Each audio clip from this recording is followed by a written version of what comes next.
manfaatkan atau pelajari daripada beliau, dan juga Encik Gejentiran yang juga merupakan Naib Presiden akademik untuk College Cyberlinks. Okey, tanpa melengahkan masa, sebelum saya menjemput panel kita untuk memperkenalkan diri mereka, motif kita pada hari ini adalah untuk mendapat sebanyak boleh informasi dan juga dalam bahasa Inggeris mereka katakan industry insights ataupun important information yang kita perlukan dalam menjadikan isi-isi ini sebagai satu panduan untuk kita melangkah ke alam pengajian tinggi ataupun pendidikan tinggi. Okey, tanpa melengahkan masa lagi, saya jemput Puan Mani terlebih dahulu untuk memperkenalkan diri beliau. Pada masa yang sama berkongsi sedikit sebanyak tentang pengalaman beliau dalam industri ini, industri keselamatan cyber dan juga teknologi maklumat. Kita harap beliau dapat memperkenalkan diri dan juga beri sedikit informasi tentang latar belakangnya dan bagaimana beliau dapat berkecimpung dalam industri ini. Dipersilakan, Puan Mani. Okay, salam sejahtera. Am I audible? Yes, ma'am. Loud and clear. Okay, alright. Okay, saya Puan Mani Megalai. Saya bekerja di Cyberlinks. Sebelum ni, Miss, you can address me as Miss Mani, ya. Okay, students, Miss Mani bekerja selama 12 tahun dalam cyber security industry, ya. Mula-mula Miss lepas SPM, Miss pun berfikir juga nak choose course apa. Parents Miss kata kenapa you tak try medicine ke engineering ke, macam adalah kan kursus-kursus lain. Tapi Miss Mani ni sangat suka nak pursue, nak melanjutkan pelajaran dalam bidang komputer. So pada masa tu Miss bagi tahulah I very interested dalam technical komputer, lepas tu nak buat engineering dalam computer engineering. Mula-mula ibu bapa pun rasa macam tak setuju juga sebab masa dulu tahun 2000 macam tu tak ramai perempuan yang mencuburi bidang komputer, padahal dia more to technical engineering side. Di mana kita kena pergi ke on-site, kita kena buat configuration, kena naik tangga, ada macam-macam urusan kita kena buat, ya. Tapi Miss suka sangat nak belajar, passion saya sangat tinggi dalam bidang ni. So Miss Mani minta juga dekat ibu bapa, betul-betul I nak belajar bidang ni. Lepas tu ibu bapa pun hantarlah ke bidang yang Miss choose. Lepas tu bila Miss enroll, ya, dalam bidang tu tak ada perempuan. First year, second year, dalam lingkungan 30 student, Miss seorang saja perempuan yang buat network computing. Pada masa tu kita tak ada term like cyber security. Kita masih lagi guna term macam information security. Tak ada lagi, cyber tu tak evolve besar. So masa tu information security, lepas tu Miss buat network engineering, or we call it network computing. So Miss buatlah 4 tahun. On second year baru ada 2 perempuan student enroll. Yang tu pun satu dari Indonesia, lagi seorang tu datang dari Brunei. So memang sampai graduate until degree tak ada orang buat cyber security perempuan, ya. Local Malaysian saya seorang saja masa tu buat cyber security. Tapi Miss sekarang ni dapat shine in my chosen industry. Bidang yang Miss choose tu memang Miss dapat shine sebab passion, ya.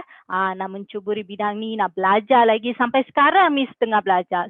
Sampai sekarang Miss tengah buat PhD dalam dekat UPM, sebab memang Miss suka bidang tersebut. So Miss mengalahkan bukan sahaja perempuan, lelaki, semua orang pun boleh mencuburi bidang ni sebab memang peluang pekerjaan, lepas tu dia punya keperluan untuk cyber security talent, software engineering talent, digital marketing talent tu memang kekurangan dekat Malaysia. Ada macam-macam statistik dah menunjukkan dah kita memang kekurangan talent dalam bidang ni. So masa Miss graduate college Miss menyediakan campus interview di mana 30 company datang ke college kita buat interview, they arrange interview untuk student. So Miss pun bagilah prepare 30 envelope contain all my CV, my achievement, everything.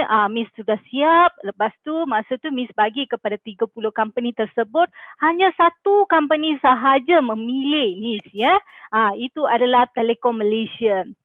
So Miss bekerja dekat Telekom Malaysia selama 3 tahun sebagai cyber security analyst.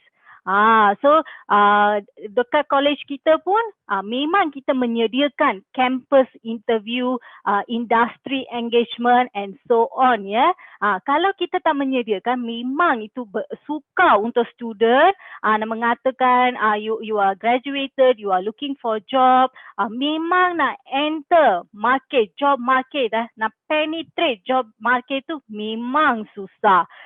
So bila college menyediakan campus interview tu, itu macam college yang menyediakan satu business card untuk all the students to enter the job market. So dari sana Miss dapat explore cyber security dengan lagi mendalam, and company tersebut Telekom Malaysia pun menyediakan pelbagai peluang untuk to enhance my skill, untuk mengeksplore apa-apa yang ada dalam cyber security ini untuk kita dapat shine in that industry. So that make me tak putus asa, nak lagi membelajar, seronok. Lepas tu ada support system daripada company, daripada surrounding family, menyebabkan Miss terus contribute dalam bidang tersebut sampai 12 tahun. Tahun lepas Miss dapat anugerah tu sebagai top 10 women in security. Itu dianjurkan oleh pelbagai agensi daripada negara US, Europe and many more countries. So it happens macam global ya. Dia punya anugerah tu dibuat secara global. Dalam Malaysia tu mereka pilih 10 women, perempuan yang contribute to cyber security for long time. So ada juga member-member lain, Miss punya kawan 10 orang tu dipilih oleh global platform so to recognize our contribution to that industry. Sebagai perempuan masa dulu-dulu 12 tahun, bukan 12 tahun ya, Miss rasa 20 tahun sebelum ni Miss menceburi bidang ini and tak regret sampai sekarang. Memang bidang tu ada dia punya kehendak dia nak juga talent. Kita memang kekurangan talent. 12 tahun sebelum pun keadaan juga macam tu. Sekarang dengan technology enhancement, kita banyak guna platform digital. So memang kita memerlukan bidang ini, keperluan bidang ini adalah amat berluas. So Miss encourage all the students to engage with us throughout this session untuk mendapatkan banyak maklumat dalam bidang ini ya. Terima kasih. Back to you Raj. Thank you Miss Mani. Terima kasih atas perkongsian sebentar tadi. Okey, sekarang kita beralih pula ke Encik Gejen. Encik Gejen, boleh perkenalkan diri Tuan dan juga pengalaman Tuan ataupun liku-liku perjalanan Tuan dalam hidup sebagai seorang penggiat teknologi ataupun berkelayakan dalam bidang kejuruteraan sebelum ni. Dipersilakan.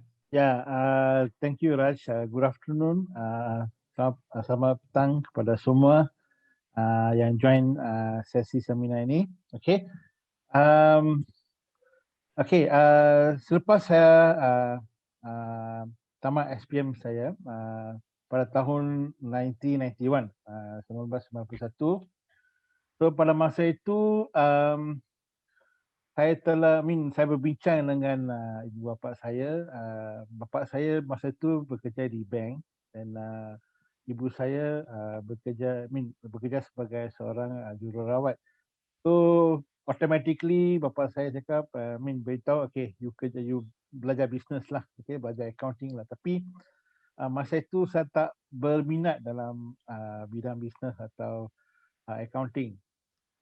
Dan pada masa 90s lah, early 90s lah, tidak ada facilities internet, okay, seperti mana kita dapat enjoy sekarang, atau sukam untuk mendapat informasi atau nasihat daripada pioneers, macam mana nak ceburi bidang mana yang bagus, atau how to move on and so on. So pada masa itu saya selalu dapat utusan STAR. Daripada utusan STAR ada satu kolom di mana dia ada section fokus. Okay, pada section fokus itu dia ada banyak artikel tentang engineering.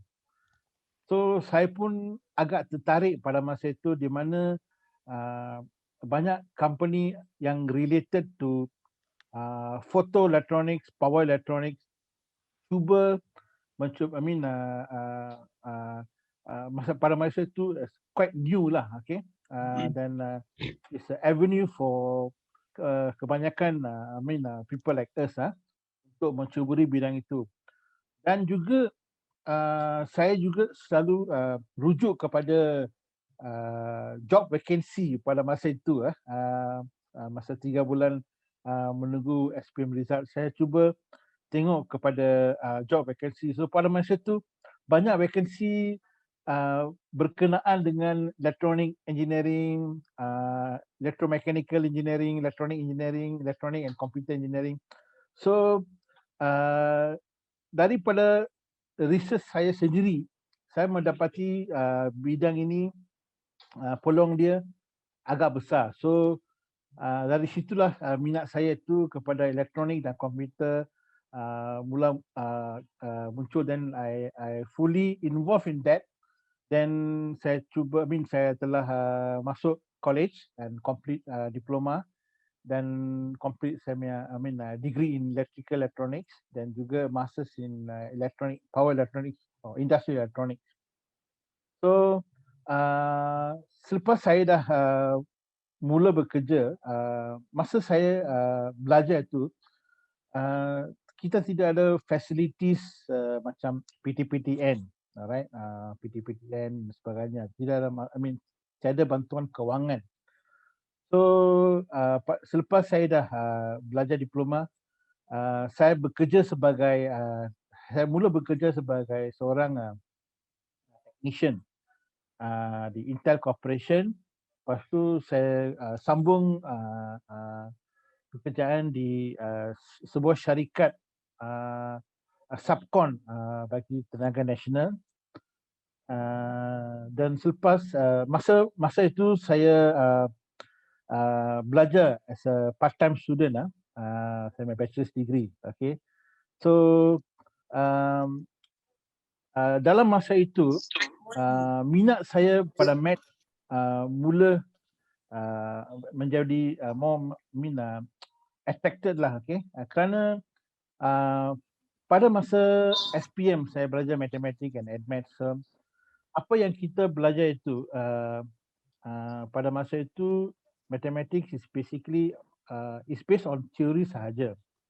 Tetapi selepas saya menceburi bidang engineering, saya mendapati apa yang kita belajar sebagai katakan teorem Pythagoras, vector, integration, partial differentiation itu banyak kegunaan pada industri elektronik sehingga sekarang. Okay, dan juga banyak penggunaannya pada artificial intelligence, computer science, cyber security, dan juga software engineering. Okay, so selepas saya dah mencuburi bidang industri, saya dapat satu peluang untuk mengajar technical matters kepada technician, dan juga saya mula mencuburi bidang akademik bermula tahun 2001. pada masa itu saya mengenali seorang jurutera daripada Taiwan. Okay. Masa saya bekerja di PON for TNB, saya berkenal dengan seorang jurutera daripada Taiwan. Isteri dia actually seorang Malaysian, tapi dia seorang Taiwanese. So isteri dia mengendalikan sebuah kelas bimbingan mental arithmetic. So pada masa itu saya sangat suka matematik. So dia cuba mengajar saya mental arithmetic dengan menggunakan tangan. Okay, di mana kita boleh mengira 1 hingga 99 dan tolak dan campur menggunakan tangan saja. So saya pun cuba belajar teknik itu, dan dia memberi peluang kepada saya mengajar murid-murid yang sangat lemah atau takut belajar matematik. So pada masa itu saya cuba talent saya sebagai seorang teacher, dan daripada masa itu saya mula minat dalam bidang akademik, dan saya mula bekerja sebagai seorang pensyarah pada tahun 2001, dan kini saya dengan Cyberlink International College sebagai seorang pensyarah dan juga ketua akademik. Back to you, Raj. Okey, terima kasih di atas pengenalan yang diberikan. Ternyata pengalaman yang telah dikumpul selama ini agak besar. Bukan calang-calang orangnya. Jadi sekarang kita akan bergerak masuk ke segmen yang dinanti-nantikan. Kita nak tahu lebih lanjut mengenai bidang-bidang yang kita telah iklankan sebelum ini. Okey, soalan pertama kepada Puan Mani. Apa yang kita boleh bahaskan apabila subjek seperti pemasaran digital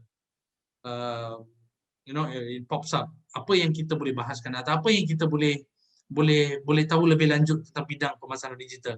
Seperti kita sedia tahu, ramai kawan-kawan kita pun, ramai orang yang sedang mempromosikan semuanya ke arah digital, perniagaan ke arah digital, pembelajaran ke arah digital, segalanya digital sekarang. Tapi ada juga satu bidang yang khusus yang sekarang sedang tular, sedang dibincangkan oleh ramai ahli-ahli akademik, dibincangkan serata dunia, pemasaran digital. Ini adalah trend yang akan mengambil alih pemasaran tradisional kita. Boleh tak Puan Mani bahaskan lebih lanjut ataupun jelaskan lebih lanjut mengenai area pemasaran digital, potensi-potensi yang kita ada dalam pemasaran digital tersebut? You on mute, Ms. Mani.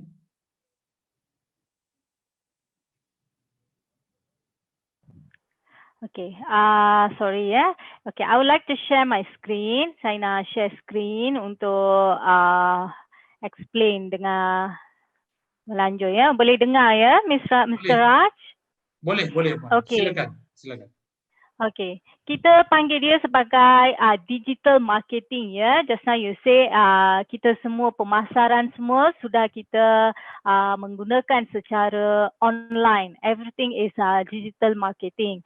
Sebelum ni memang bidang ni sudah ada, tapi tak popular sangat dekat Malaysia or even Asian countries ya. Country seperti dekat Western, Europe, US, memang mereka sudah full-fledged telah menggunakan ciri-ciri ini untuk memasarkan produk mereka. Sebab tu dari Malaysia kita boleh beli barang-barang dekat luar negara. Tapi kita pula tidak tahu secara mendalam macam mana kita boleh apply all these digital marketing things untuk memasarkan kita punya barang dekat luar negara.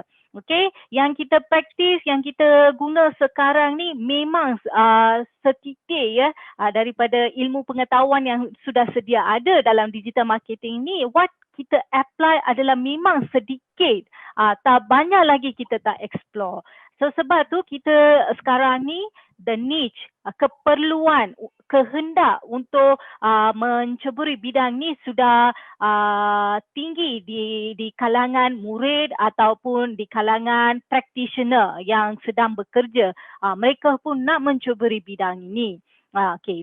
Kalau mereka nak belajar benda ni, mereka kalau bekerja, mereka kena pergi buat sertifikat. Sertifikat itu 2 hari, 3 hari sahaja. Tapi padahal ada banyak benda kita nak explore, kita nak hands on, kita nak belajar. Memang tak sempat semua kena belajar dalam 2-3 hari. Sebab tu sekarang kita ada diploma in digital marketing di mana kita boleh belajar semua komponen-komponen dalam digital marketing ini ya, sebagai cara nak membuat app dalam mobile atau tablet, macam mana kita nak buat search engine maximization, macam mana kita nak buat product review video dengan cara menggunakan application yang sudah sedia ada dalam kita punya mobile ya, dengan menggunakan YouTube, macam mana kita nak boleh jual barang, macam mana kita nak buat product review. Semua ni kita boleh belajar secara teori dengan praktikal juga. So the speciality of Cyberlinks, kita punya pembelajaran adalah secara teori dan juga praktikal. Kita bagi praktikal, how you want to sell your product. Macam mana you nak jual your own product. Okay, katakan you student tu suka buat cake, baking cake. Katakan dia bake cake dekat rumah. Macam mana dia nak buat pemasaran tu kepada customer yang lebih luas. So dia boleh membuat digital marketing dengan cara, adalah berpelbagai cara. So bila dalam you belajar dekat Cyberlinks, kita bagi practical approach, okay, from scratch, from zero to make sales sampai kita jual benda tu secara praktikal. Kita bagi tips, kita bagi cara-cara nak buat benda tu dari zero sampai kita make profit. So that's about digital marketing, diploma in digital marketing. Katakan you nak bekerja, apa job opportunity ada dalam digital marketing? You can work as, you boleh bekerja sebagai digital marketing executive untuk sebuah company atau branding specialist or social media executive, di mana company tertentu mereka nak adakan dia punya Facebook tersendiri, tapi mereka tidak tahu macam mana membuat pasaran, memasarkan dia punya goods of their company goods.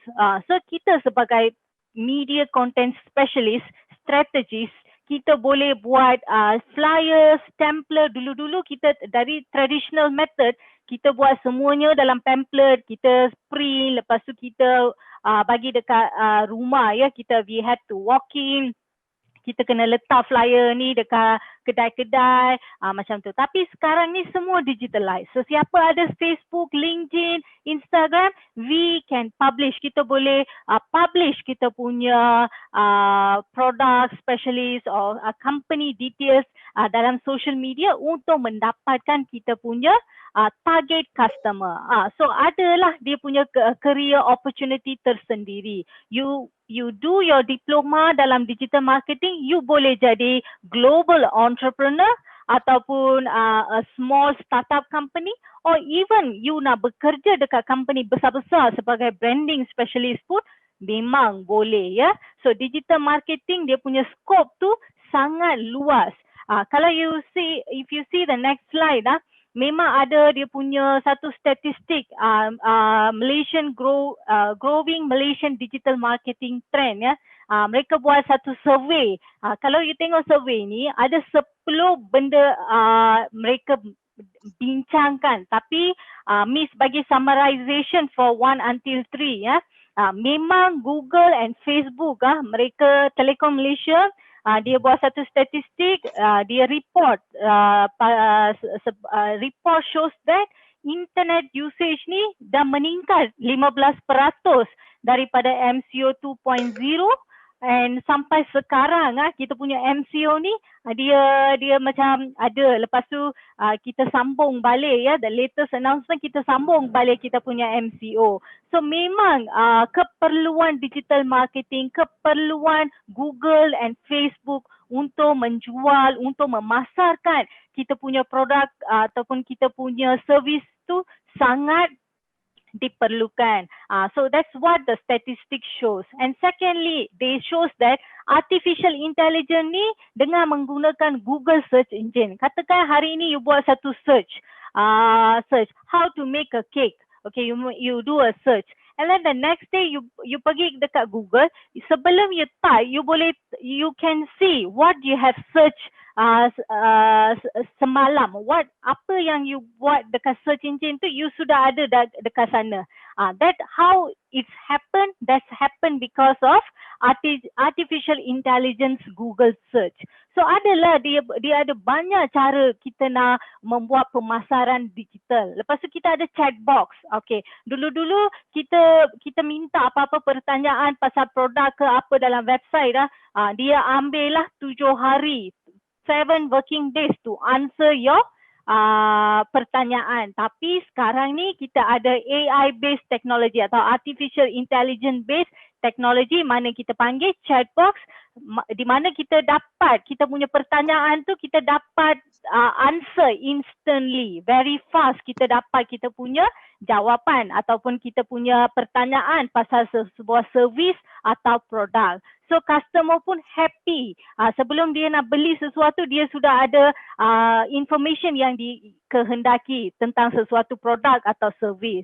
So memang kalau mengikut market trend yang dia buat ya, statistik, memang ada 10 ciri-ciri lain yang menyumbangkan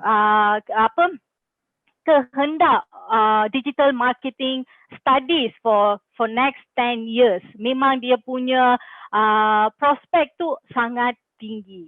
So that's about digital marketing. Back to you, Raj. Puan Mani, okay, boleh tak kalau untuk bagi penjelasan ataupun a clear picture kepada kita punya audience pada hari ini, persepsi awam generally when it comes to digital marketing ataupun pemasaran digital, kita ada pemikiran yang sangat cetek. Maknanya daripada dalam komuniti kita juga agak cetek kita punya pengetahuan yang pemasaran digital ini bukannya hanya membuat live dalam Facebook ataupun online order, WhatsApp receipt dan juga placing order dan sebagainya. Pemasaran digital ni merangkumi komponen-komponen yang sangat luas, seperti apa yang Puan Mani kongsikan tadi. Kita ada search engine optimization, kita ada search engine management, kita ada content management. So everything it's a bigger picture. Betul Puan Mani? Betul. Memang setitik yang saja kita tahu, ada memang luas ya dia punya ciri-ciri dalam digital marketing yang kita kena belajar lagi mendalam. Maknanya pemasaran digital ini bukannya hanya satu bidang yang kita ambil hanya untuk pemasaran. Pemasaran digital ini boleh digunakan juga untuk pengurusan acara, untuk pembelajaran dan sebagainya. Banyak lagi skop-skop yang kita boleh cover melalui digital. Seperti yang kita sedia tahu, perkataan digital ni seperti satu lautan yang luas ya.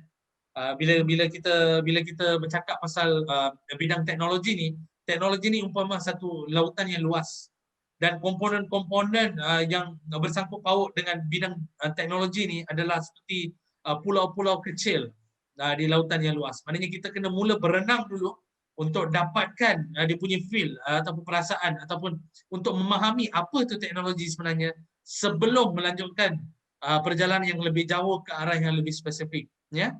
Saya harap kita punya hadirin pun dapat menghadamkan informasi yang diberikan oleh Puan Mani tadi. Okey Puan Mani, beralih pula ke satu lagi soalan yang ingin saya tanya berkenaan ni. Macam mana potensi, macam Puan Mani kongsikan tadi 3 bidang dari segi artificial intelligence, dari segi pengguna laman sosial dan sebagainya kan yang sedang meningkat di negara kita. Tapi dari segi career prospek untuk pemasaran digital, sejauh mana lagi seseorang itu boleh membangunkan diri masing-masing dalam Maknanya pemasaran digital ini bukannya sekadar hanya eksekutif jualan ataupun eksekutif pemasaran. Apalagi bidang lain yang boleh mereka ceburi selepas pemasaran digital. Okay, dari segi branding specialist ya. Okay, ada company dia nak meningkatkan dia punya prestasi dalam in one industry ya. Mereka ada good product, good services, tapi mereka tak boleh dapatkan competitive advantage. Memang ada 2-3 company yang buat benda yang sama sahaja. So macam mana kita nak advantage of that competition, di mana digital marketing kita punya skill, apa yang kita belajar ni kita boleh apply untuk buat branding untuk sesebuah company to look the company is more marketable, more competitive compared to other market player.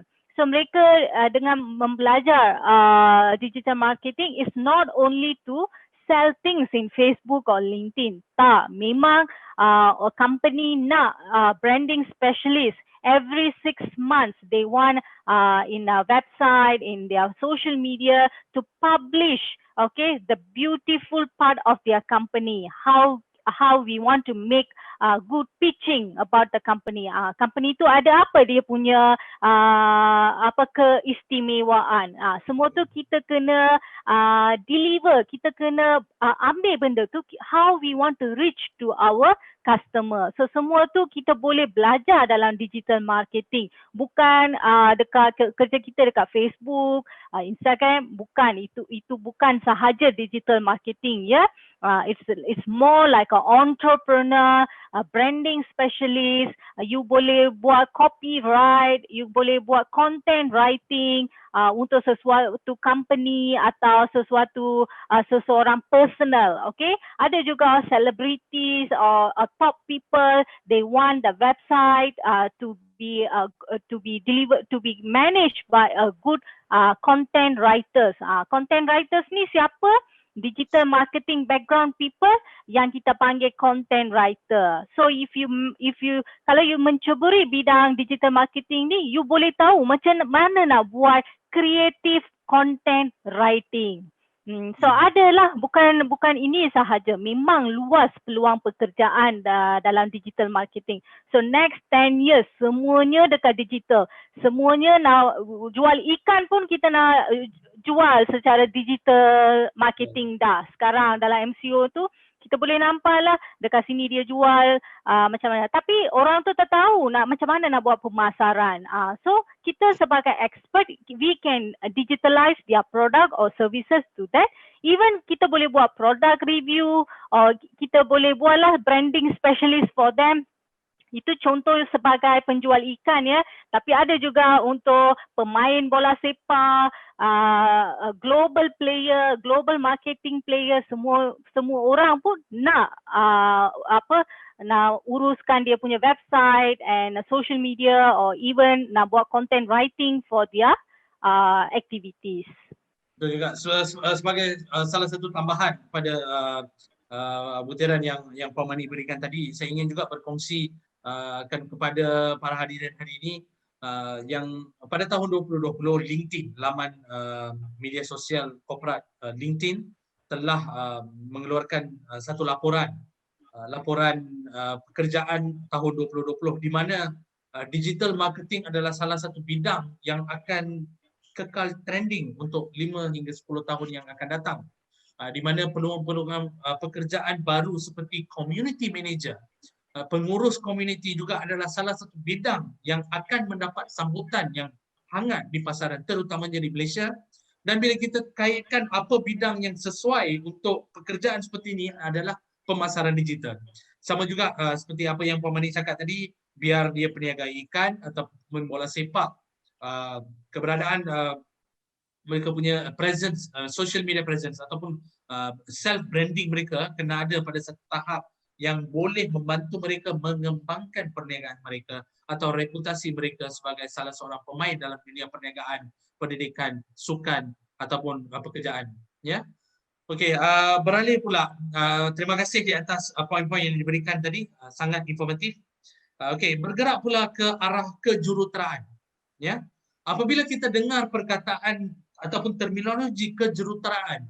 Terus apa yang kita akan fikirkan, apa yang akan bermain dalam kepala kita adalah kejuruteraan ini adalah satu benda yang sangat kompleks.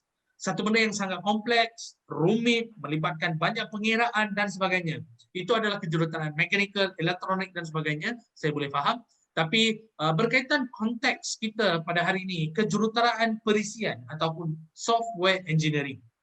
Software engineering ini pula ada satu bidang yang sangat tidak begitu popular, Kalau kita tengok daripada purata pelajar lokal dan juga pelajar antarabangsa di landscape pengajian tinggi Malaysia, ternyata bilangan graduan yang mengambil bilangan pelajar antarabangsa yang mengambil bidang-bidang teknologi ataupun perisian kejuruteraan dan sebagainya adalah lebih kurang sama dengan apa yang diambil oleh anak-anak tempatan kita sendiri. Jadi ini juga mewujudkan satu jurang dari segi peluang pekerjaan dan juga dari segi bilangan pekerja yang berkemahiran dalam bidang teknologi maklumat dan juga macam kejuruteraan perisian dan sebagainya. Ini juga salah satu faktor kenapa kita tidak dapat hasilkan banyak aplikasi-aplikasi ataupun perisian yang agak kompetitif. Kita terpaksa bergantung kepada apa yang dikeluarkan oleh negara-negara asing. Betul, Puan? So apa yang kita boleh buat dalam perisian kejuruteraan perisian?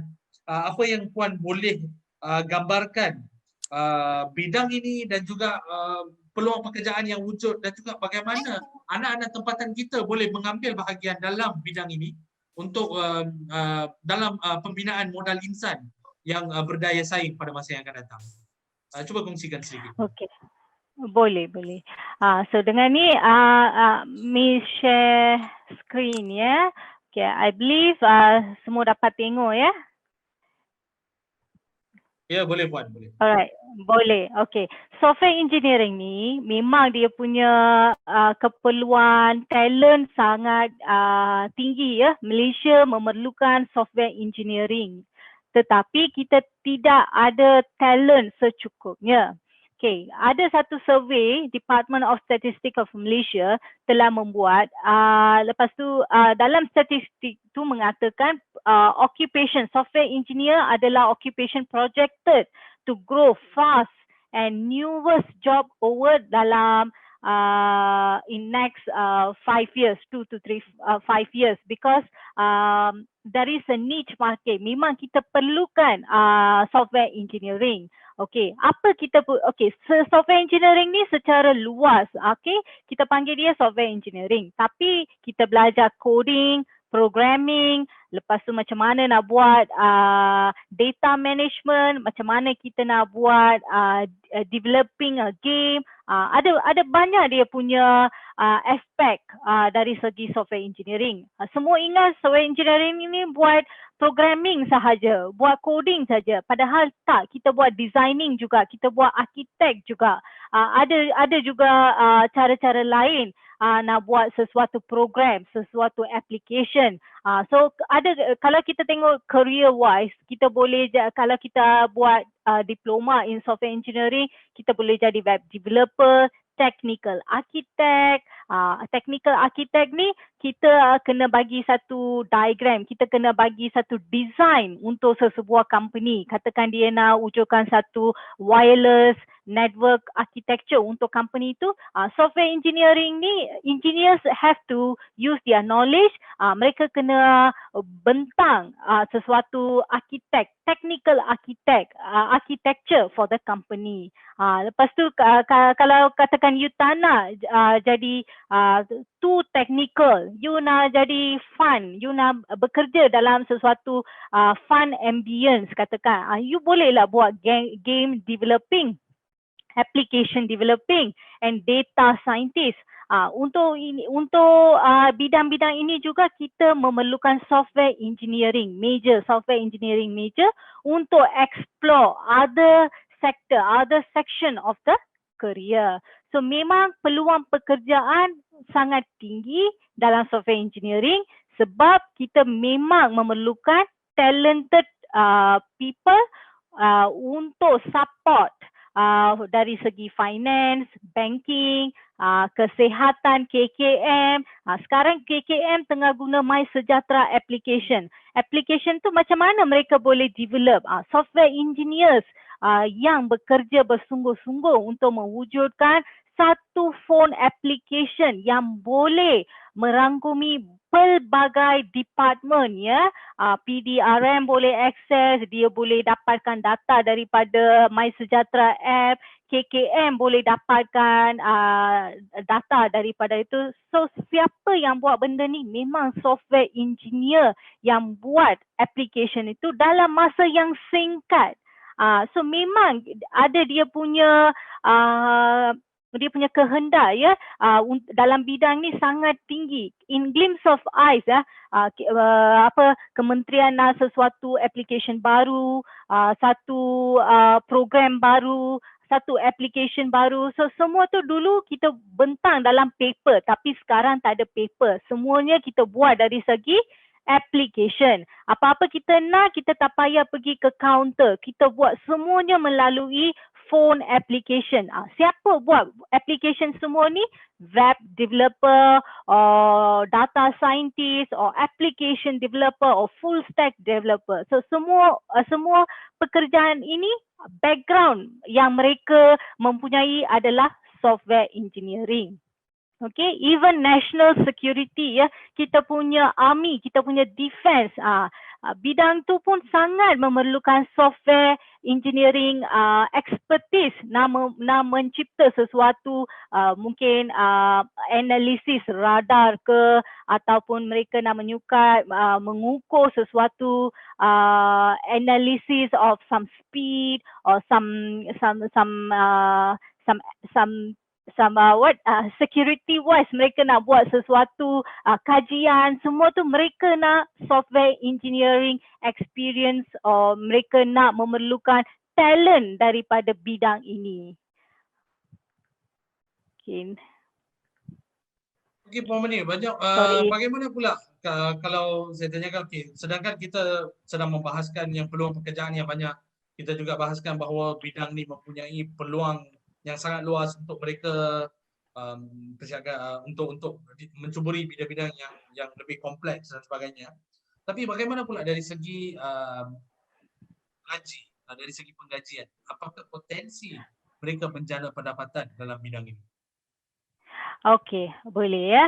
Okey, Miss boleh share. Okey. Ada satu kajian dibuat oleh PayScale Sesiapa pun boleh pergi ke Google, you type PayScale of Malaysia for software engineering ya. Memang ini adalah statistik yang dibuat oleh PayScale. Okay. If you see the web developer, okay, let's say you have completed, you sudah tamatkan you punya diploma dalam software engineering. The first thing you can try, you bolehlah buat web developing. Okay. The minimum salary satu bulan kita boleh dapat 3 hingga 4 ribu dengan mengikut kita punya creativity, dengan kita punya talent, kita punya expertise ya.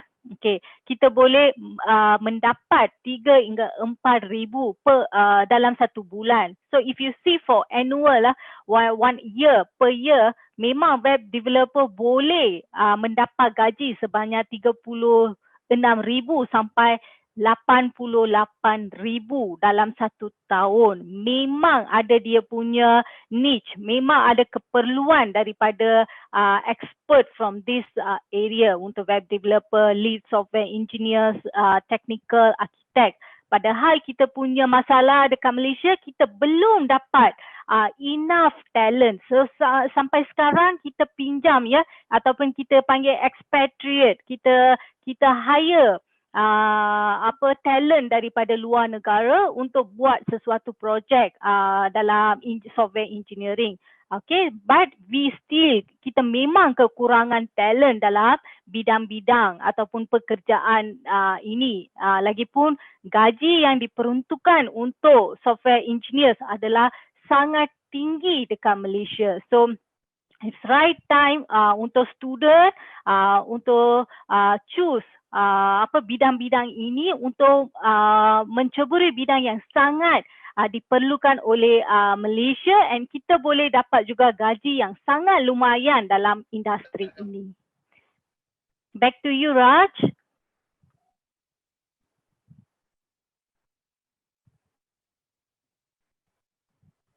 Okey, terima kasih. Bergerak pula ke agenda seterusnya. Kita dah bincangkan bidang software engineering, kita juga dah bincangkan bidang perisian kejuruteraan dan juga pemasaran digital. Ada satu lagi topik yang sangat hangat dibincangkan di mana-mana saja, biar perbankan, komuniti kita ataupun ibu bapa kita, orang-orang tua kita, semua tempat wujudnya perkara ini yang kita panggil keselamatan cyber. Okay, keselamatan cyber adalah salah satu benda yang kita, apa yang saya boleh katakan, sedang mendapat sambutan yang sangat-sangat tinggi. Apakah pandangan Puan Mani dalam bidang keselamatan cyber? Okay. Apakah potensi yang ada? Apa sebenarnya keselamatan cyber? Mungkin untuk pergi ke perkara yang lebih asas. Apa itu bidang keselamatan cyber? Okey. Keselamatan cyber atau kita panggil cyber security, ya. Cyber security, memang kita ada Cyber Security Malaysia yang selalu memberi awareness bagi membagi tahu pasal kita kena we have to be more vigilant dalam digital platform, ya. Memang ada macam-macam scam dari segi banking, kita punya even Facebook account tiba-tiba kena hack pula, lepas tu kita punya maklumat kena dicuri pula. Ada banyak masalah dalam cyber, ya, sebab kita punya security tak intact. Maksudnya kita tak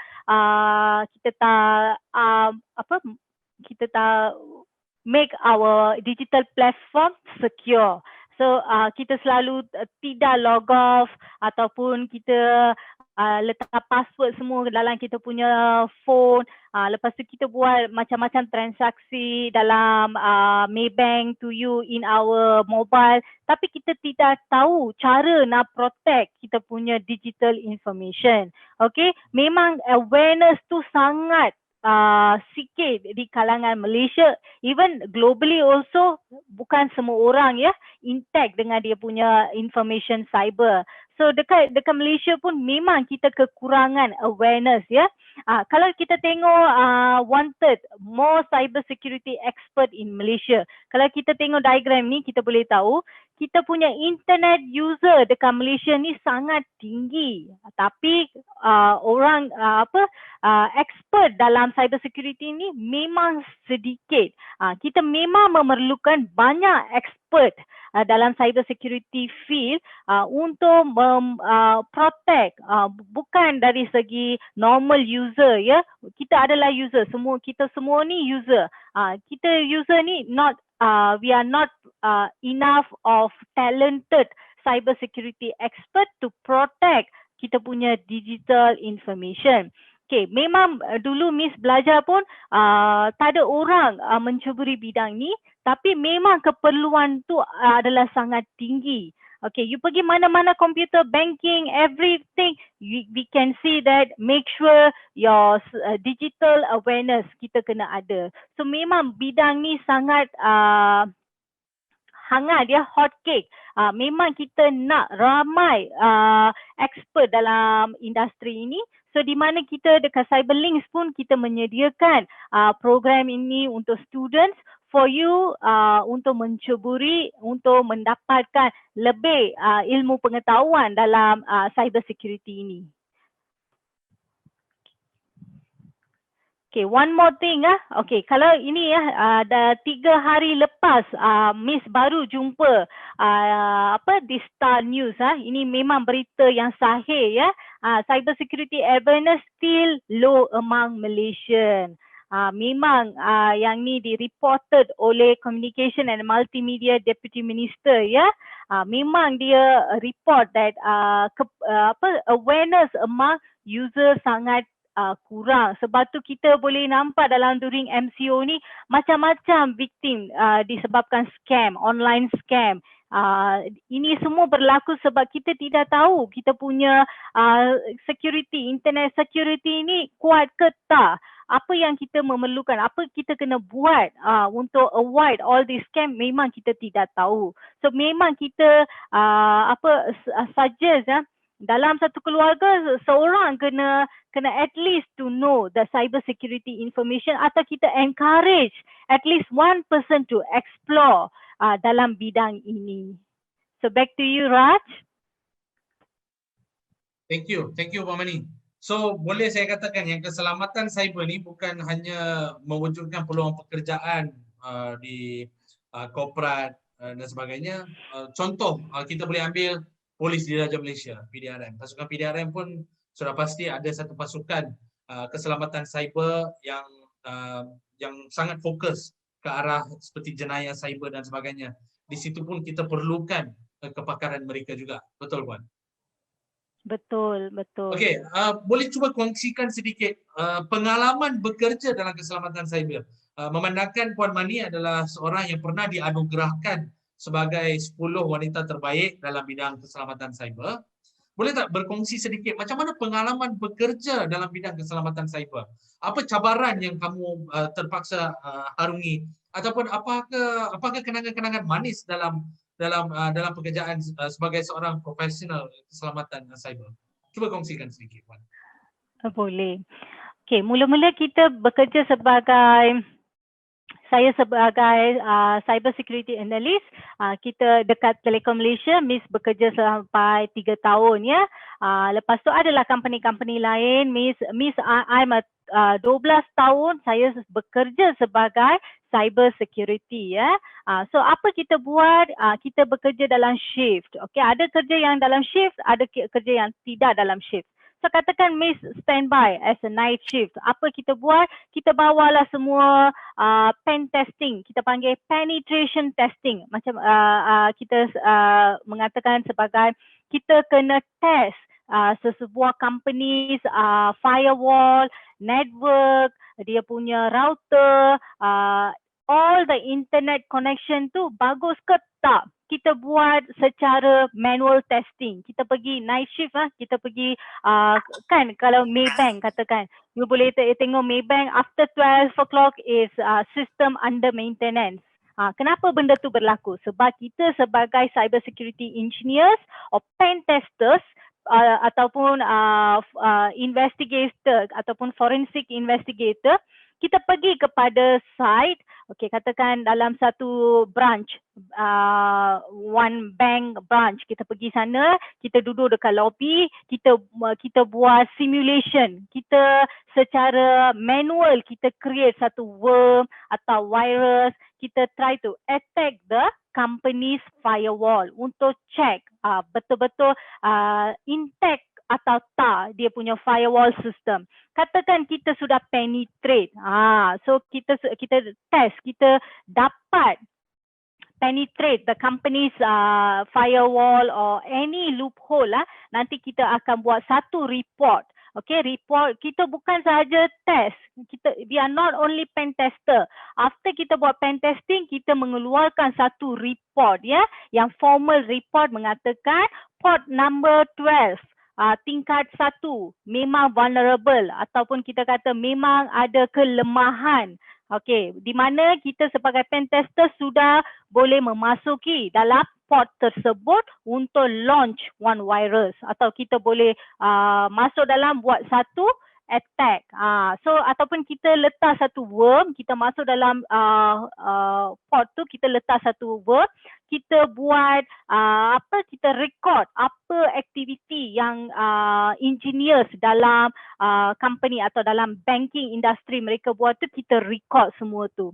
Lepas tu kita buat satu report, kita show to the management, see this particular port is open, is vulnerable, port ni boleh membuat satu boleh record apa yang employee tengah buat day to day activity. So kita bagilah solution. So what you have to do as a company, what you have to do. So kita test, Kita find out the loophole, lepas tu kita bagi solution kepada company tersebut. So benda-benda ini kita adalah memang kenangan manis ya. Memang bila saya graduate, masa tu saya 21 tahun, tapi padahal kena pergi night shift semua tu, kita pergi kepada banking industry or other government sector or any companies, kita appointed kita kena pergi, kita buat pen testing, lepas tu kita kena buat formal report, lepas tu kita project dekat management. So it's not something we do once a year, tak. Like every week kita kena pergi ke customer side, kita kena buat benda-benda ini. So it's the day-to-day role. So memang seronok, I enjoy throughout my experience throughout dalam pengalaman bekerja sebagai cyber security analyst tu, memang seronok, memang dia adventures. Okay, so that's the beautiful part in my experience while working. So maknanya ini boleh juga kita klasifikasikannya sebagai penggodam beretika, ya, ethical hacking. Boleh. Ya, kita boleh ataupun betul. dalam perkataan lain ada juga terminologi seperti topi putih, ya, white hat, white caps yang panggil. Maknanya ini juga jadi macam satu simulasi gaming jugalah, seperti akan ada pasukan yang akan cuba tembus kita punya keselamatan ataupun dinding keselamatan kita, dan juga dapatkan maklumat dan sebagainya. So untuk kita jelaskan secara sangat asas ya, pada perkara asas, kita boleh katakan yang satu bangunan yang mempunyai banyak tingkap dan pintu, kita akan cuba test setiap port, ataupun setiap port ni adalah satu laluan masuk atau keluar informasi ataupun network kita, yang mana kita perlu letak pintunya kena agak kukuh, dan kita akan cuba uji untuk tembusi pintu tersebut dan masuk ke dalam pelayar klien kita dan sebagainya. So hasil penemuan yang kita buat menerusi sesi ujian tersebut akan dilaporkan balik kepada pihak management, ya. Itu yang kita panggil ethical hacking. Sebab ada juga banyak lepasan SPM yang mana saya pernah berhadapan dengan situasi seperti ini, di mana lepasan SPM itu bertanya pada saya nak belajar untuk menjadi hacker. Itu adalah satu persepsi yang salah, even dalam minda-minda anak-anak muda kita. Dia ingat kita akan didik dia untuk macam mana nak hack. Sebenarnya nak hack itu adalah satu aktiviti yang tidak bermoral, kita boleh katakan. Kita cuba bypass ataupun kita cuba tembus kepribadian orang lain ataupun perkara-perkara yang sangat mustahak dan sulit untuk organisasi tersebut. Jadi untuk lepasan SPM yang berada dalam sesi ini, awak harus dapat sematkan dalam pemikiran awak yang hacking ni adalah satu aktiviti yang tidak bermoral ataupun yang adalah salah satu jenayah, ya, adalah salah satu jenayah yang boleh menghadapkan kamu ke mahkamah, dan juga tindakan undang-undang diambil ke atas anda, termasuk penjara, denda dan sebagainya.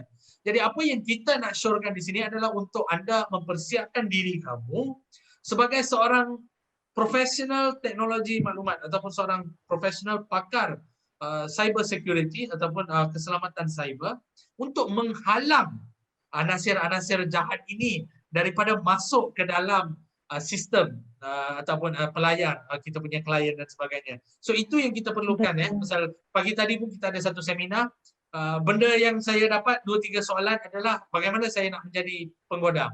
Tak boleh, ya. Bukan nak jadi penggodam. Kita tak nak jadi hackers, kita nak jadi protectors.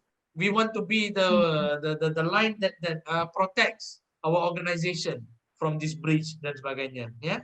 Dan juga kalau kita boleh kaitkan dengan baru-baru ni, ada juga certain claim yang cakap dia akan hack masuk dalam sistem kerajaan kita dan sebagainya. Dan harus saya ketengahkan, kerajaan kita pun bukannya calang-calang dari segi keselamatan cyber. Kita juga ada kepakaran macam kita tengok sekarang. Puan Mani sendiri merupakan 10 wanita terbaik dan juga dia pensyarah di Cyberlinks College. Dan juga harus saya kongsikan, di sinilah wujudnya platform untuk kita terapkan pengajaran dan pembelajaran yang berteraskan industri. Ini harus saya ketengahkan. Macam mana, apa yang kita maksudkan dengan pengalaman industri ini bakal menjadi tenaga pengajar yang sangat efisien untuk sebuah college. Ini adalah contoh. Contoh live kita secara live ada di hadapan mata kamu, kita punya pakar dalam bidang tersebut. Jadi cuba bayangkan apa yang kita boleh pelajari daripada Puan Mani, apa yang kita boleh pelajari daripada barisan pensyarah di College Siblings International College tidak dapat dinafikan. You can't debate over that. Ya, ini adalah keistimewaan untuk belajar bersama Puan Mani. Okey Puan Mani, terima kasih untuk insight yang sangat mendalam dalam keselamatan cyber ni ya. Dan juga saya harus tambah kepada apa yang Puan Mani katakan tadi. Puan Mani juga mengatakan 3 hari lepas ada satu petikan ataupun artikel yang dikeluarkan, statement yang dikeluarkan oleh menteri kita yang kita agak cekik ataupun kita tidak tahu lagi kepentingan keselamatan cyber atau kita kurang arif. Yang kadang-kadang kita juga ada tengok, saya ada tengok dalam laman social media kita dan sebagainya, selalunya mereka akan katakan, okay, sorry guys, my account was hacked. Was it really hacked or was it because of your negligence? Adakah akaun anda benar-benar digodam ataupun akaun anda ditemusi oleh pihak lain disebabkan kecuaian diri sendiri kita? Itu adalah satu soalan yang kita harus tanya pada diri kita sendiri. Penggodam akan wujud mana-mana dan Facebook dan sebagainya adalah satu laman yang sangat strong ya, dia punya security system. Bukan senang untuk kita bypass dia punya security system. Jadi tengok terminologi yang kita gunakan ataupun statement yang kita keluarkan sendiri adalah tidak betul. Sebenarnya kita masuk cyber cafe, kita pakai komputer orang lain dan sebagainya, kita login, remember password, lepas tu kita lupa log out. Dan benda-benda inilah yang orang boleh tarik. Dia boleh gunakan software yang tertentu ya untuk tarik ataupun untuk break kita punya password dengan mudah. Ya, benda ni semua wujud. Saya tahu Puan Mani boleh berkongsi macam mana nak hack, tapi saya tahu itu adalah satu benda yang tidak beretika. Jadi Puan Mani tidak akan hebohkan benda ni dalam seminar seperti ini.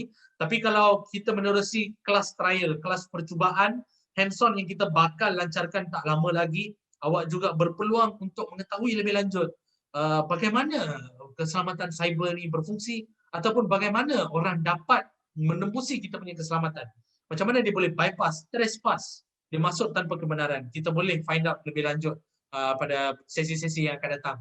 Ya, dan juga untuk lepas SPM yang ada dalam sesi ini, kalau awak ada sebarang soalan, awak ada sebarang keraguan ataupun soalan yang mungkin awak tak nak cakap melalui laman Zoom kita pada hari ini, tapi awak boleh je pergi ke chat button dan type, ya, typekan awak punya soalan dan kami akan attend soalan tu sebentar lagi sebelum sesi kita berakhir.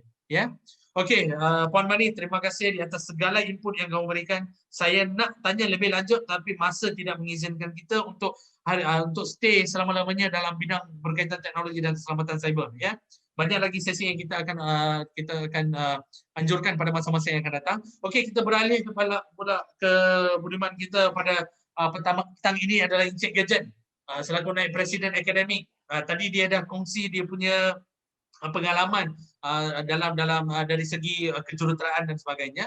Tapi sekarang kita nak petik kepada satu lagi episod ataupun satu lagi topik yang penting adalah keselamatan kesihatan dan pekerjaan ataupun occupational safety and health.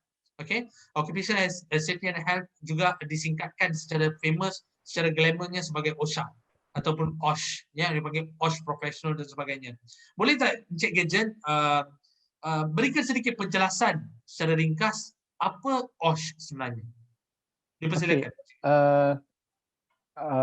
Occupational Safety and Health atau DOSH actually sebenarnya berkaitan dengan keselamatan atau safety and health hazard, di tempat bekerja, penjagaan safety dan health hazard di tempat bekerja.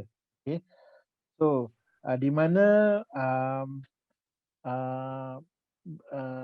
benda ini atau unit ini akan memberi kepentingan keselamatan pekerja dan juga bila apa-apa fatality berlaku atau kejadian yang tidak diingini berlaku, safety officer akan mengadakan satu atau akan membuat satu laporan di mana insiden ini telah berlaku dan macam mana bagaimana kita harus menangani atau improvement protection atau continuous improvement kita boleh buat supaya benda-benda ini tidak akan berulang lagi. So secara ringkas, occupational safety and health ini secara keseluruhan ia merangkumi dalam semua bidang. Okay, dalam bidang manufacturing, dalam bidang construction, dalam bidang logistik, mall, high-rise building, dan small retails, okay, retail management.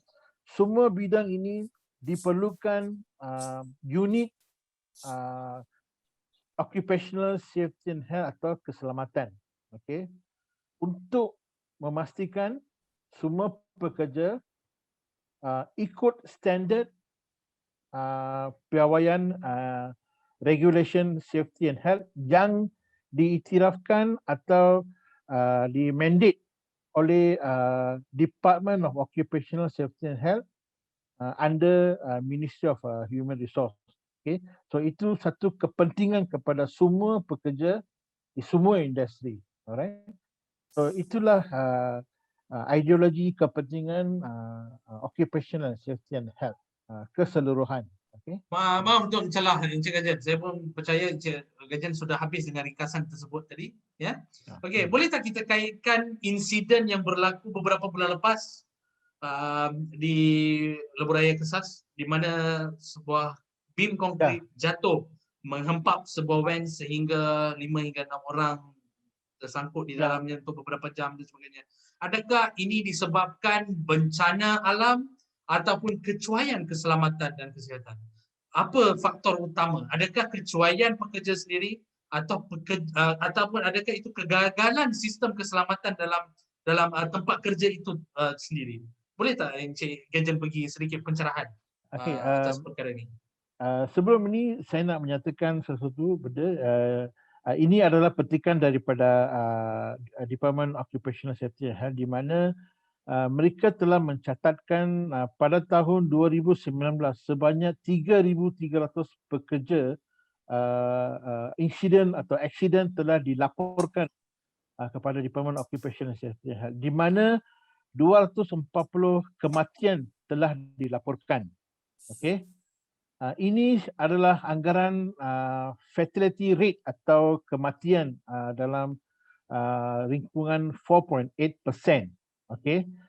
Tetapi kalau kita berbanding di negara yang lain seperti Singapura, Singapura hanya ada fatality rate atau purata kematian akibat accident related to occupational safety and health adalah 2.5% sahaja. Okey. Ini menyatakan bahawa statistik ini clearly menyatakan bahawa kebanyakan bidang atau industri-industri ini kekurangan pekerja atau spesialis untuk memastikan benda-benda insiden ini tidak berlaku. Okey. Balik kepada soalan Encik Raj, okay. Insiden ini, setiap insiden yang berlaku dan apakah tindakan yang diambil dapat kita rujuk kepada laporan yang didaftarkan pada laman web Department of Occupational Safety and Health. Okay.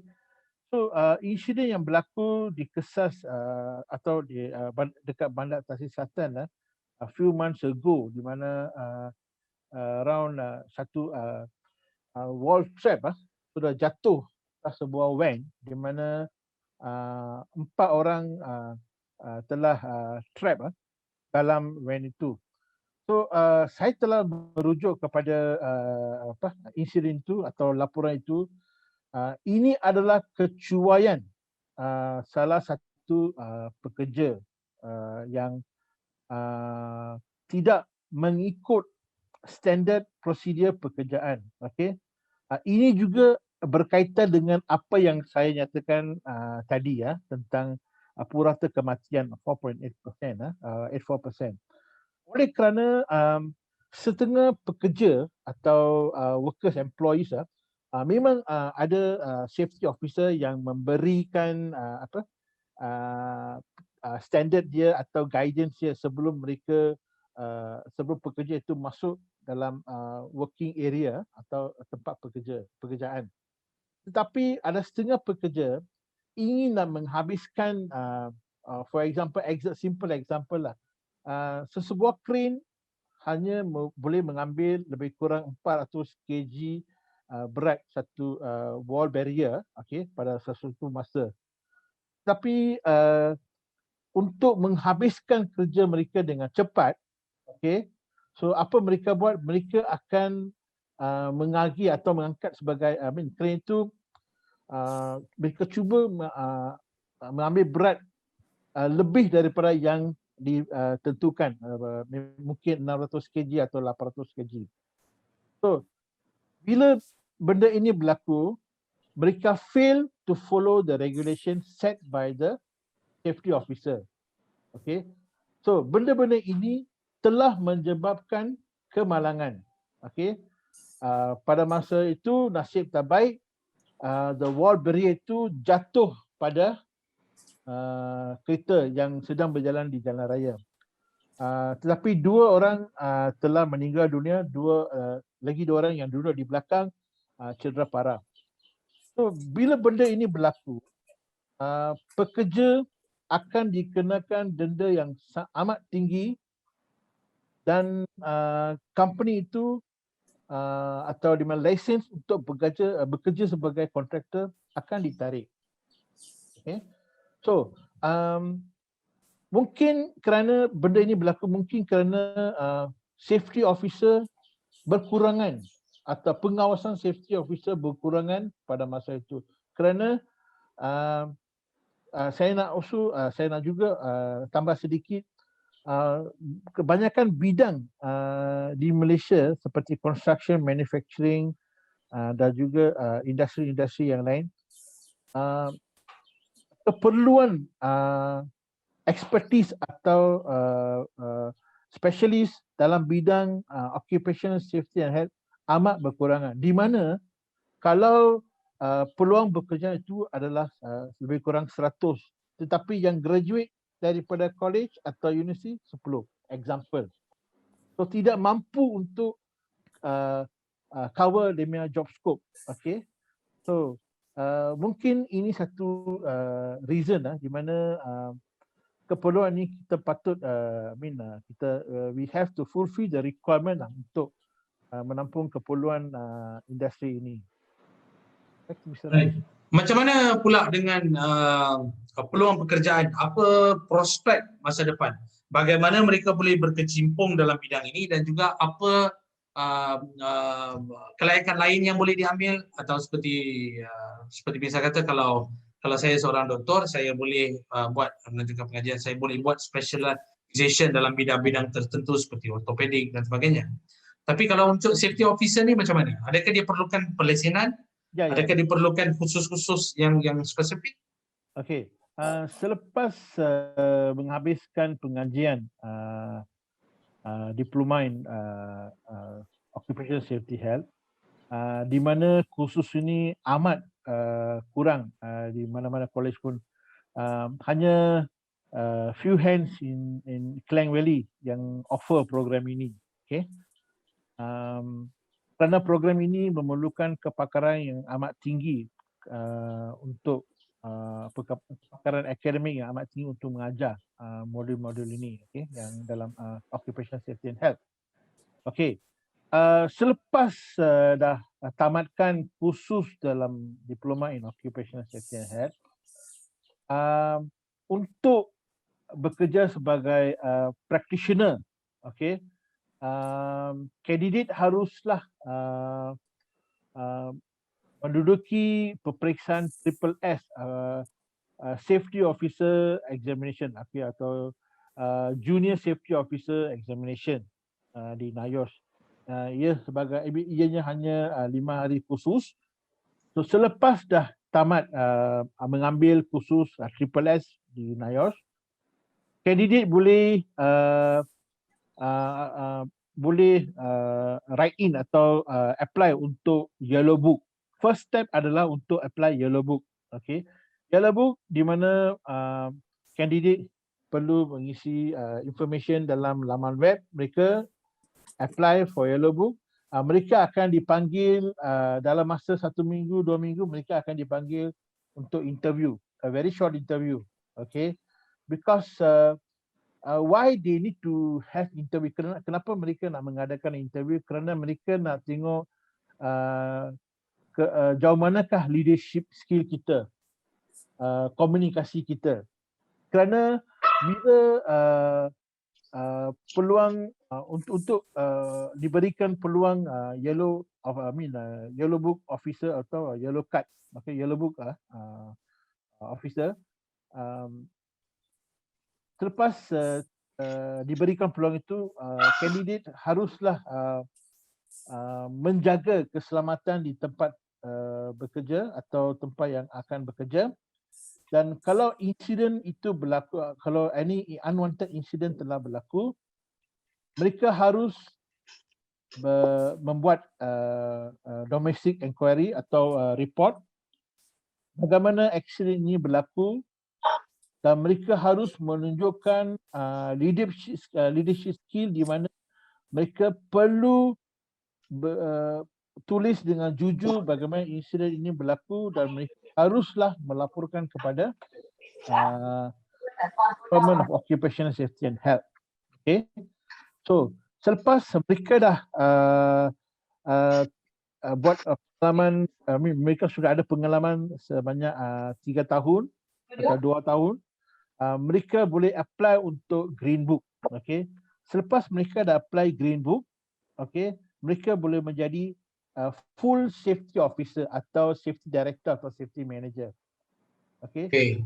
Bila sudah ada first step itu Yellow Book, dengan menggunakan Yellow Book, basic salary boleh can go up to 3,500 to 4,000. With Green Book, it can go up to 8,000 to 10,000. Depend on the industry lah. Okay, understood. Thank you, Mr. Gajen. Ya. Okay, Mr. Gajen, satu lagi saya nak tanya. Okay, bagaimana dengan potensi penjanaan pendapatan ataupun skop gaji, skala gaji untuk seorang sebagai pegawai keselamatan dan kesihatan, sebagai safety and health officer, sebagai an OSH certified. Bagaimana gaji, range gaji yang bakal graduan dalam bidang tersebut boleh jangkakan sepanjang peningkatan dalam kerjanya? Bagaimana skop itu? Okay, saya dapat report ini, menjana report daripada JobScope, jobstreet.com salary report of year 2020. Okay, bagi bidang OSH, okay, sebagai junior executive, okay, selepas dah complete diploma with Yellow Book, okay, dah register sebagai Yellow Book practitioner, average salary atau minimum salary can be 2,000 ringgit, maximum boleh sampai 3,000. Dan next step mereka boleh pergi kepada senior executive with minimum salary bermula daripada 3,000 ringgit dan maximum boleh boleh pergi sampai 4,000 ringgit. Selepas mereka dah tamatkan practitioner sebagai Green Book, okay, mereka boleh promote sebagai manager, dan minimum gaji boleh bermula daripada 5,500 dan boleh sampai 8,500. Dengan pengalaman yang lebih daripada 3 atau 5 tahun dengan status Green Book practitioner, seseorang yang seseorang senior safety officer atau senior manager boleh dapat gaji minimum bermula dengan RM12,000, maximum can go to atau boleh sampai RM14,000. Ini jangkaan atau statistik yang saya dapati daripada jobstreet.com. Salary report of 2020 lah. So maknanya bidang ni memerlukan ketelitian yang tinggi, Yes. memerlukan komitmen yang tinggi. You have to be on top of everything basically. Awak juga perlu ada kompetensi. Kita boleh gelarkannya kompetensi sebagai seorang yang bertauliah dalam bidang tersebut. Betul? Betul. Okey. Yes. Apa jenis industri? Jenis industri macam Encik Gadget tadi ada juga berkongsikan bahawa industri seperti peruncitan, pembinaan, oil and gas dan bidang petroleum, banyak semua benda akan perlukan DOS ni. Dan juga apa komen Encik Gadget, kalau Encik Gadget boleh ingat, ada satu artikel ataupun satu statement daripada seorang menteri yang ingin membuat sedikit pembaharuan ataupun pembetulan, sedikit perubahan kepada akta yang sedia ada buat masa sekarang. Ada juga keluar sebagai topik, tetapi tidak lama selepas itu tiada apa-apa perkembangan disebabkan keadaan darurat sekarang di mana parlimen tidak dapat bersidang dan sebagainya. Tetapi saya yakin topik ini akan dibincangkan semula, akan diketengahkan semula dalam sesi parlimen. Dan juga akan ada sedikit perubahan. Tetapi bagaimana perubahan daripada segi daripada akta dan perundangan ini dapat memberikan impak kepada peluang pekerjaan yang sedia ada wujud di negara kita? Boleh tak cuba jelaskan sedikit? Daripada OSH Master Plan 2016 hingga 2020 dan juga Economic Transformation Program Annual Report 2018, okay. Dijangka there will be peningkatan every year dalam bidang manufacturing, construction, government related dan juga industri logistik, okay. Industri logistik, retail management, keperluan untuk keperluan safety officer jangka meningkat every year 5.7%, okay. Dan juga daripada Safety and Health Magazine 2020 Job Outlook, mereka mengatakan dalam the next 10 years there's a need of around 48,000 safety officer required in Malaysia, okay. In as a whole in daripada semua bidang lah, manufacturing, construction, government, retail, logistik, okay. Just to share, ada seorang kawan yang saya kenali, dia bekerja selama 7 tahun di Genting sebagai safety officer. Baru-baru ini industri digital marketing atau digital marketing industri sebagai macam Shopee, Lazada, okay, mereka sudah mengadakan logistik tempat mereka sendiri. So dia telah went for an interview with Lazada Logistik. So sekarang dia dapat peluang pekerjaan di Lazada sebagai senior safety manager in Lazada Lazada Logistik Department. Kerana logistik department mereka itu sangat besar. So now in every industry pun ada keperluan safety officer dan as a whole sedang meningkat and there's a demand amat tinggi. Ya, besarnya posisi yang dipegang, besarnya juga tanggungjawab, besarnya juga betul. gaji.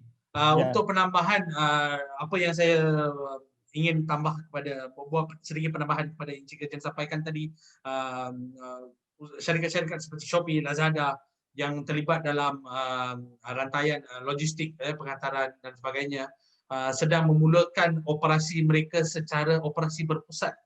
Maknanya ini juga adalah selaras dengan aspirasi Alibaba yang diketengahkan pada tahun 2019 atau 18 kalau tak salah saya, yang industri ini akan menuju ke arah perkhidmatan yang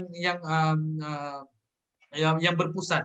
Maknanya order dan sebagainya akan sampai ke satu lokasi dan dari situ ia akan dihagikan semula mengikut lokasi dan sebagainya. Dan ini juga akan mewujudkan bakal kolaborasi di antara syarikat-syarikat seperti Shopee, Lazada dan sebagainya. Saya tidak pasti sejauh mana ia akan berlaku, tapi yang kita tahu ia sedang berlaku. Ia sudah pun bermula. Jadi soalan yang kita perlu tanya sekarang pada diri kita adalah, adakah kita ingin hanya duduk dan melihat ataupun kita ingin bertindak untuk mewujudkan peluang untuk kita sendiri. Ya, seperti peluang ni adalah bukannya wujud sendiri, ia perlu diwujudkan dalam beberapa situasi. Bukan semua peluang hadir dengan sendirinya, ia perlu diusahakan, ia perlu dirancang dengan teliti dan sebagainya. Dan sebelum saya lupa berkaitan dengan topik OSH ni adalah Occupational Safety dan Health, College Antarabangsa Cyberlinks juga menawarkan beasiswa penuh untuk yang berkelayakan seperti straight A's dan sebagainya.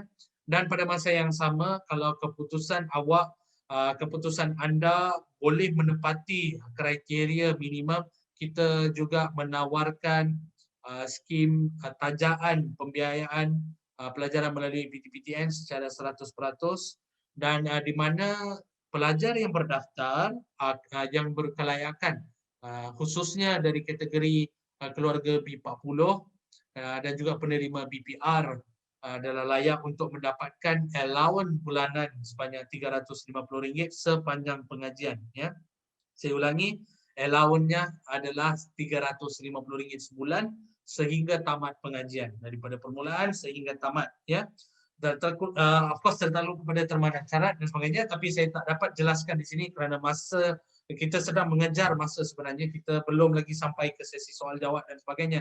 Tetapi informasi yang disampaikan oleh Puan Mani dan Encik Gajen adalah sangat penting untuk anak-anak muda kita, ubi-ubi muda kita yang ingin melanjutkan pengajian ke tahap tinggi ataupun ingin memilih bidang-bidang yang bersesuaian.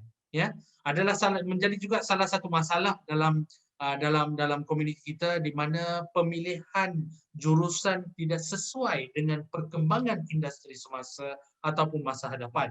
Ini adalah satu masalah yang sering kita dengar atau sering dibahaskan. Saya graduan tetapi tidak mempunyai peluang pekerjaan. Melalui seminar yang saya jalankan beberapa hari yang lepas dan juga pada pagi tadi dan sebagainya, apa yang saya dapat dengar daripada panel-panel kita adalah peluang pekerjaan sedia ada, memang wujud.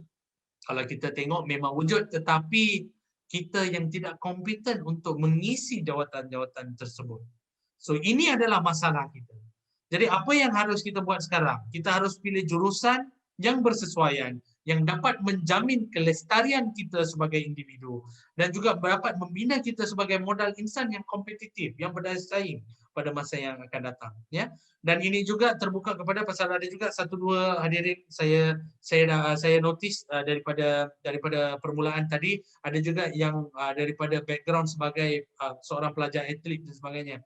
So untuk para pelajar atlet pula, awak juga boleh mendapatkan skim program pelajar atlet di mana awak boleh melanjutkan pengajian diploma dan juga bermain bola sepak. Dan bola sepak ni pula akan dijalankan menerusi program pelajar atlet, di mana program pelajar atlet adalah program unik yang hanya dijalankan di College Antarabangsa Cyberlinks. Ya, di sini awak boleh bermain bola, mendapatkan allowance bulanan 350 dan pada masa yang sama hadir untuk sesi latihan ataupun program pelajar atlet yang dirancang khas, yang dibangunkan khas bersama pakar-pakar industri dan juga ahli-ahli akademik yang berpengalaman dalam industri sukan.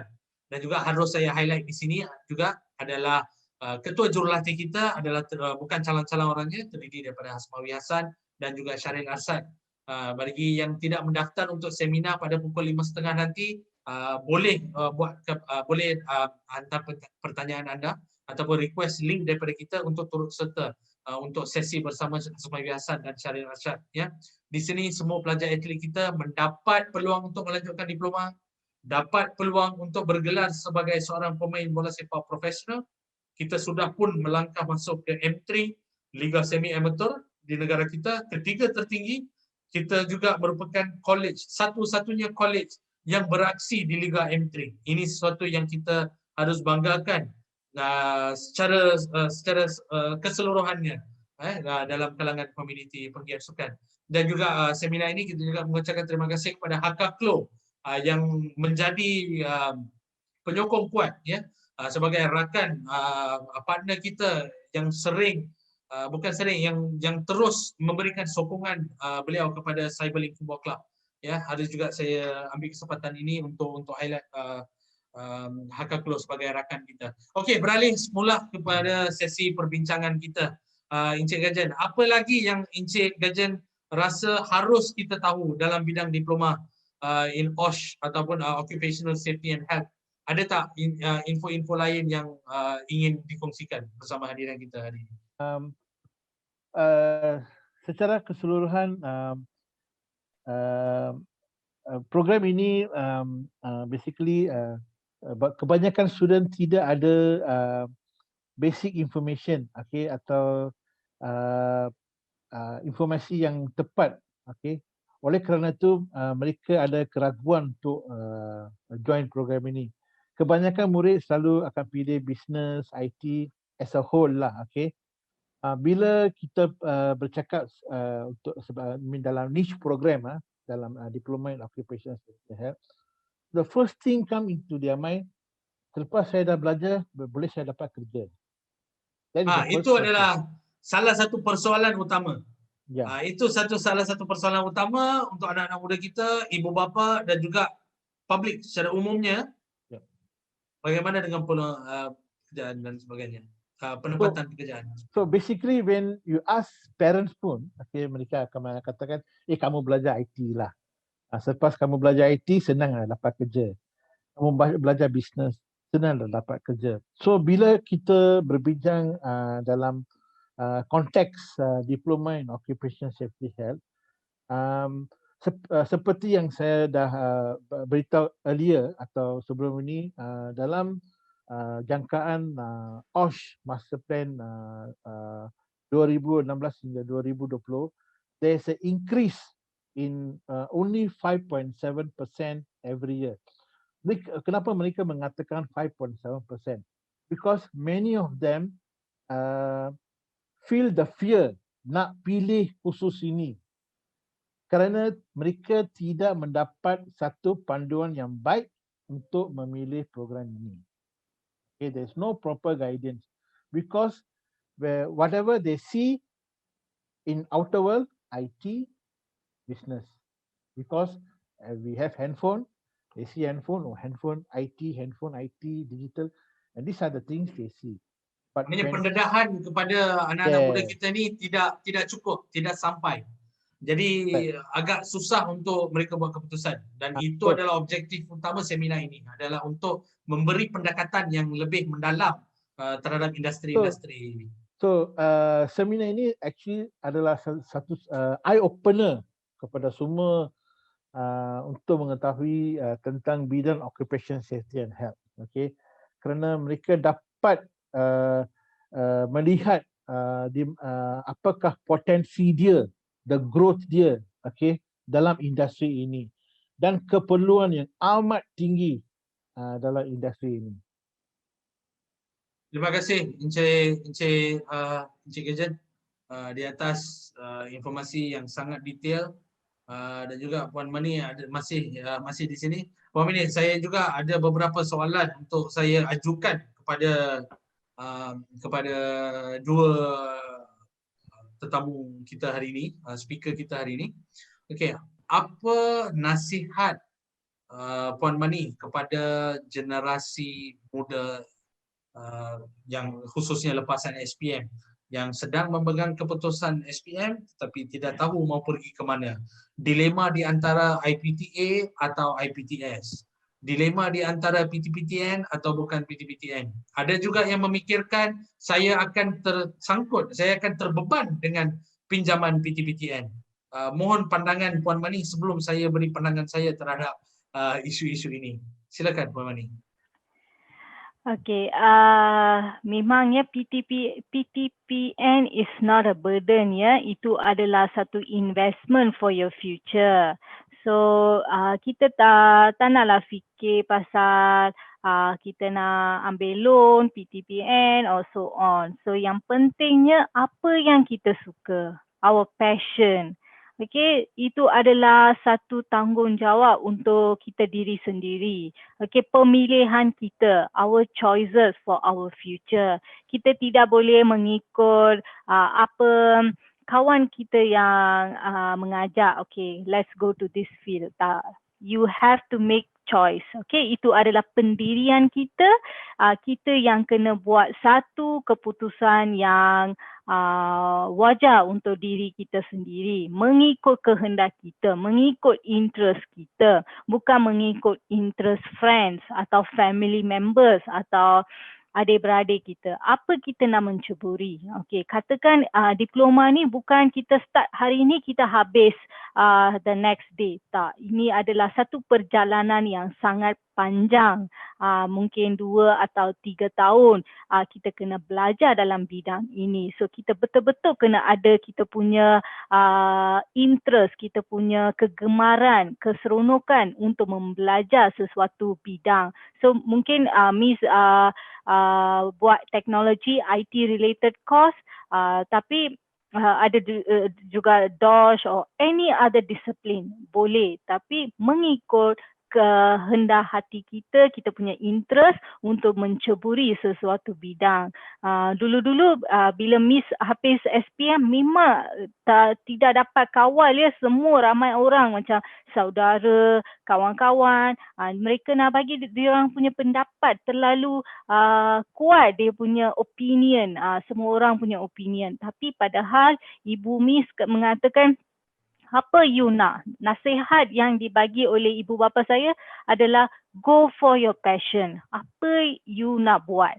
Sebab kalau you buat kesalahan on your choices, katakan I pilih satu disiplin ataupun satu bidang, tapi kalau katakan bidang tu salah ke atau kita tak boleh perform, tak apa, kita buat pilihan itu. So kita akan ambil tanggungjawab kita diri sendiri untuk fix the problem. Apa kita boleh buat lagi? Apa kita boleh fokus ke atau kita dapatkan nasihat daripada practitioner senior untuk menyelesaikan masalah dalam pilihan kita. So saya selalu mengatakan jangan ikut cakap kita punya kawan-kawan ke apa. Choose your passion. Go choose, pilih sesuatu yang memberi keseronokan, kegemaran, bagi interest awak selama 3 atau 4 tahun lepas ini. So that's my advice to the students. Okey, terima kasih Puan Mani. Okey, kita ada soalan daripada kita punya hadiran. Soalan pertama adalah kalau anak saya tak pandai bahasa Inggeris, boleh ke nak masuk belajar sini? Okey, ini saya sendiri akan berkongsikan pengalaman saya dalam bahasa Inggeris. Ya, bahasa Inggeris ni bukan sesuatu yang wujud dari alam semesta lain. Bahasa Inggeris ni hanyalah satu bahasa yang sama seperti bahasa Tamil, yang sama seperti bahasa Melayu, bahasa Cina dan sebagainya. Satu je kekangan yang kita ada. Kenapa kita tak mahir berbahasa Inggeris? Ini adalah kerana pelakuan kita, habit kita, tabiat kita yang hanya berkomunikasi menggunakan satu bahasa. Kalau kita berkomunikasi menggunakan bahasa Inggeris secara lebih frequent, akan ada potensi ataupun memang akan ada garanti, ada jaminan yang bahasa itu akan meningkat. Tetapi secara uniknya di Cyberlinks, kita beri penekanan kepada dua benda. Adalah satu, pengajaran dan pembelajaran yang holistik. Maknanya it has to be two-way. Bukannya saya hanya datang berlekcer dalam bahasa Inggeris, tetapi student pula tidak faham apa yang cuba disampaikan. So di sinilah kita ambil approach dui bahasa. Kita akan ada dui bahasa dan juga majoriti pelajar kita adalah terdiri daripada pelajar-pelajar Melayu dan Bumiputera. Ya, kita juga ada sebilangan pelajar-pelajar India dan bahasa yang kita gunakan dalam pengajaran kita adalah bahasa Inggeris dan bahasa Melayu. Ya, jadi tiada masalah untuk anak tuan untuk belajar di sini kalau penguasaannya tak pandai dalam bahasa Inggeris. Dan juga harus tidak dilupakan kita juga ada tubuhkan kelab sokongan ya daripada bahagian akademik sendiri di mana kita akan menawarkan bahasa penguasaan kelas penguasaan bahasa Inggeris ya. Ini adalah satu inisiatif College Cyberlinks kerana kita tahu keutamaan bahasa Inggeris, pertama pentingnya bahasa Inggeris ya. We know the importance of the language, so kita akan organize free classes untuk para pelajar sendiri hadir ya. Dan juga ini hanya menyentuh pada bahasa Inggeris. Ada juga saya nak sentuh di mana semua pelajar College Antarabangsa Cyberlinks akan diberi peluang untuk melengkapkan 5 persijilan. 5 pensijilan secara percuma. Dalam tempoh 2 tahun atau 2 tahun setengah pengajian itu, pelajar akan berpeluang untuk melengkapkan 5 bidang yang sangat trending sekarang dan untuk tahun-tahun yang akan datang seperti data analysis, Internet of Things, occupational safety and health dan sebagainya. So pensijilan ini pula diberikan secara percuma. Maknanya ini adalah added value yang kita berikan untuk pelajar-pelajar kita dan juga kelas penguasaan bahasa Inggeris yang kita berikan untuk meningkatkan kebolehgajian mereka bila mereka sampai ke tahap temuduga. Ya, harus juga saya highlight dekat sini, tekankan di sini peluang pekerjaan limited kerana saya tak dapat kerja. Tahukah kamu bahasa Inggeris juga adalah salah satu faktor utama kenapa kita gagal mendapatkan kerja. Ya, jadi untuk menangani isu-isu ini kita harus tanganinya dari akar itu sendiri. Jadi di sini kita akan berikan kelas sokongan tambahan kepada pelajar kita dan semoga kalau anak tuan belajar di sini bila dia balik rumah untuk cuti semester mungkin dia akan greet kamu Assalamualaikum Daddy. Mungkin ya dia akan ambil pendekatan bahasa Inggeris. Ya, ataupun dia akan minta daripada ibu, Mom, can I have my dinner please? Okay, kalau kita nak benda-benda macam ni, boleh, just kidding, just bergurau sedikit. Okay, bahasa Inggeris bukan satu kekangan. Ya, penguasaan itu boleh kita tingkatkan dalam tempoh 2 tahun. Ini adalah jaminan daripada College Cyberlinks sendiri. Ya, dan juga harus saya highlight dekat sini, College Cyberlinks juga menawarkan skim penempatan garanti pekerjaan di mana kalau anda gagal mendapatkan pekerjaan dalam tempoh 6 bulan selepas bergraduasi, pihak college akan tanggung bayaran PTPTN anda sekolah. Ya, ini adalah sesuatu yang kami dah lancarkan dan sebagainya, tapi tertakluk kepada terma dan syarat. Okey, ini adalah benefit-benefit additional yang kita akan dapat sebagai seorang pelajar di College Antarabangsa Cyberlinks. Okey, kita beralih balik ke soalan seterusnya. Adakah akan menjadi masalah jika pelajar yang bukan dari science stream untuk menyambung pengajian dalam software engineering? Okey, ini saya berikan kepada Encik Gajan atau Encik Puan Mani, atau Puan Mani untuk menjawab soalan ini. Adakah perlu mereka dari science stream untuk sambung software engineering? Tak perlu, mereka boleh daripada bidang arts juga. Daripada bidang arts juga. Maknanya kita sudah pun ketengahkan soalan ini pada awal sesi tadi. Adakah software engineering memerlukan kemahiran matematik yang terlampau kompleks dan sebagainya? Dan kita tahu, kita sedar dan kita juga sudah explain yang kita akan dapat mengikuti program software engineering ataupun kejuruteraan perisian sekiranya kita ada kredit sahaja dalam bidang matematik. Ya, dan juga Puan Mani juga ada berkongsi dengan kita pada pagi. Puan Mani boleh juga kongsikan pandangan Puan Mani pada pagi tadi. Puan Mani kongsikan result sebenar Puan Mani dan juga kawan-kawan Puan Mani. Boleh tak kongsikan sedikit untuk manfaat kita semua bersama petang ini? Boleh. Tak semestinya. Ada family members ataupun friends, mereka buat art stream, tapi mereka sekarang ni practicing medicine. That means mereka adalah doktor sekarang walaupun mereka dari art stream. serta semestinya apa-apa yang kita dapat dekat dalam SPM ni itu bukan menentukan arah tuju kita punya masa depan ya. Yang kita belajar dekat sekolah tu lain. Dekat universiti ni every 4 months, okay, dalam 4 bulan kita belajar satu subjek yang baru. Okay, lepas tu semester lain kita pula belajar subjek yang lain.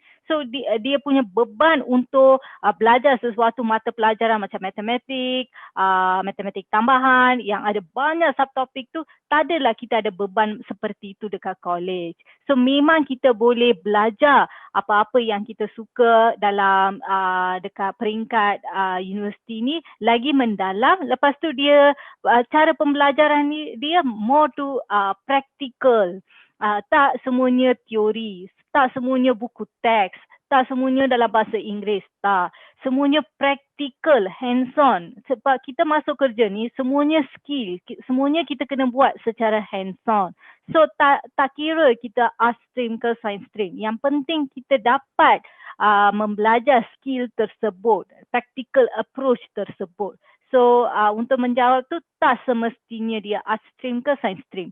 Ikut you punya interest, memang you boleh menamatkan pembelajaran dalam diploma ke degree yang kita mencuburi. Okey. Sebelum pergi ke soalan yang lain, untuk menjawab soalan di atas dari Encik Roslan. Actually sekarang dalam kelas kita menggunakan dua bahasa untuk mengajar. Okey. Dan juga bagi peperiksaan akhir atau final examination kita menggunakan dual language. Okey. Bahasa Malaysia dan juga bahasa Inggeris. So there shouldn't be a problem lah, tak ada masalah. Okey, terima kasih Encik Ejen dan Puan Mani. Okey, ada lagi soalan dari Encik Nizam juga untuk diploma in OSH. Adakah akan dikira bermula waktu latihan industri sebagai jumlah jam praktis untuk memohon Green Book nanti selepas habis diploma?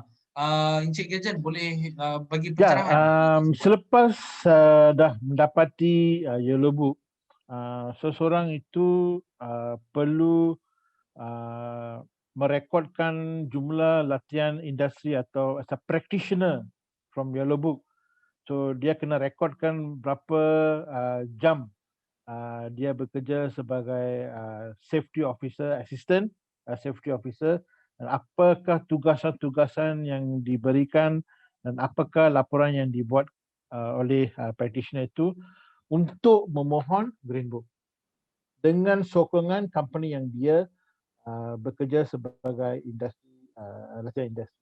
Tapi Encik Ejen, bolehkah pelajar itu menggunakan jam latihan industri dalam waktu pengajian untuk Tak boleh. tak boleh, harus lengkapkan dulu pengajian diploma tersebut dan harus mengambil kira daripada jumlah jam yang direkodkan selepas pengajian ataupun bila mereka mula bertugas. Okey, harap itu sudah berikan sedikit pencerahan dalam soalan yang diberikan sebentar tadi. Okey, dan juga saya ingin berkongsikan dalam arena ini bahawa seperti apa yang speaker kita tegaskan tadi, kita harus ikut apa suara hati kita. Pendek kata adalah tepuk dada, tanya selera. Apa yang kita nak? Apa yang kita idamkan? Apa hala tuju yang kita nak pilih dalam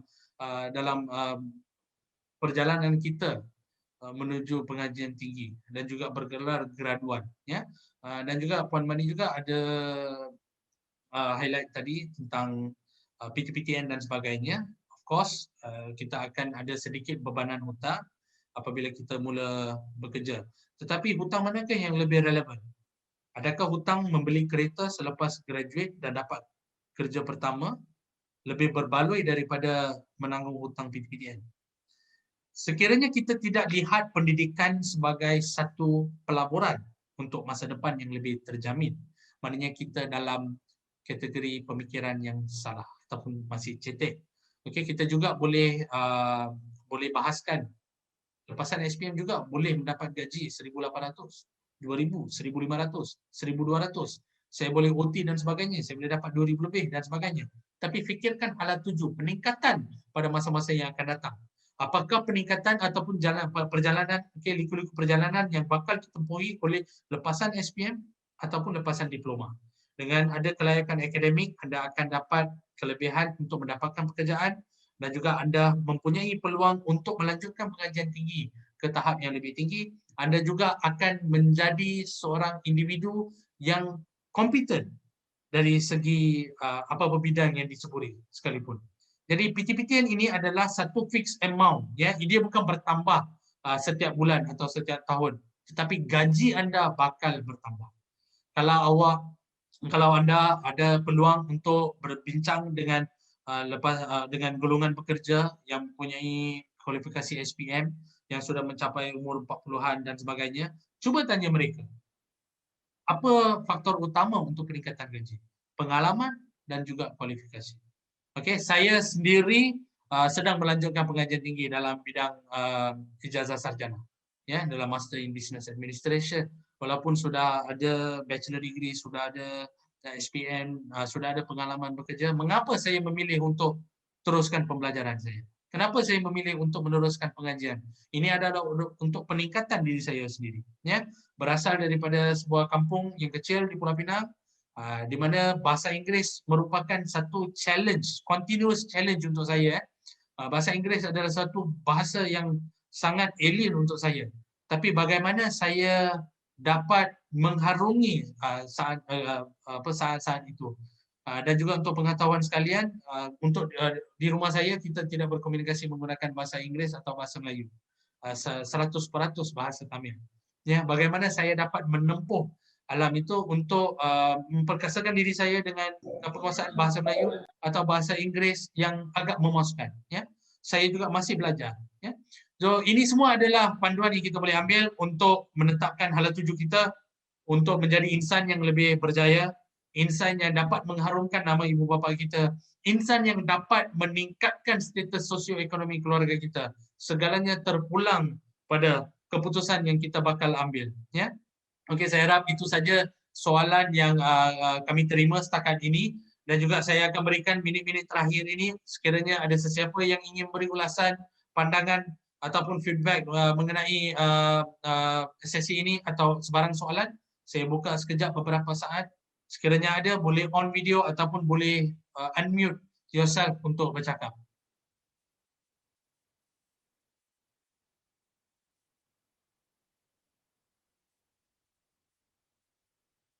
Seperti baru lepas hujan. Kesunyiannya seperti baru lepas hujan. Okey, sekarangnya tiada apa-apa soalan. Okey, saya ingin berterima kasih di atas kesudian semua untuk turut serta pada petang yang indah dan mendung ini di Petaling Jaya buat masa sekarang. Ada beberapa lokasi sedang hujan, ya. Jangan ketinggalan untuk mengikuti seminar-seminar kita yang akan datang. Ya, kita juga akan berikan link feedback Google Form dan juga kita akan berikan link untuk seminar-seminar yang akan datang. Irdina, kalau boleh tolong share screen slide kamu untuk tatapan kawan-kawan kita pada petang ini. Okey, kita ada 5 seminar yang bakal berlangsung dari 26 Jun yang akan datang sehingga 10 Julai. Ya, okey, semua seminar ini dianjurkan secara percuma. Okey, semua seminar ini kita jemput lepasan SPM, ibu bapa, golongan pekerja dan masyarakat umum untuk turut serta bersama kita untuk mendalami topik-topik yang sedang hangat diperbincangkan dan topik-topik yang bakal merombak landscape perniagaan di Malaysia dan juga landscape pekerjaan di Malaysia. Patternnya bakal berubah. Ya, untuk contohnya pada 26 Jun yang akan datang, kita akan ada satu sesi Navigating the New Business, Digital Transformation Without Disruption. Okey, kita akan tahu selami cara-cara menjalankan perniagaan ataupun mengambil transformasi digital tanpa apa-apa tanpa disruption. Disruption adalah gangguan yang minimum, ya. Dan juga kita akan juga mendalami sektor e-commerce dan juga cyber security dalam era baru, ya. Kita juga akan mendalami peluang pekerjaan ataupun peluang potensi masa depan bidang keselamatan, kesihatan dan pekerjaan selepas ataupun pasca pandemik, ya. Selepas pandemik ini, bagaimana skop yang akan wujud Ya, so kita juga akan bincangkan perkara-perkara tersebut. Dan yang gonna be very classic adalah pertemuan kita pukul 5.30 nanti. Kita akan berjumpa dalam sesi bersama Syahril Arsyad dan Hasmawi Hasan. Jangan ketinggalan, kita juga akan kongsi pautan ini menerusi grup. Pastikan anda tidak ketinggalan sesi berharga ini, ya, khususnya untuk para atlet. Dan juga kita akan ada satu lagi sesi pada 10 Julai. Ini adalah untuk mendalami peluang dalam industri fashion secara general. Anda juga boleh imbas term ini.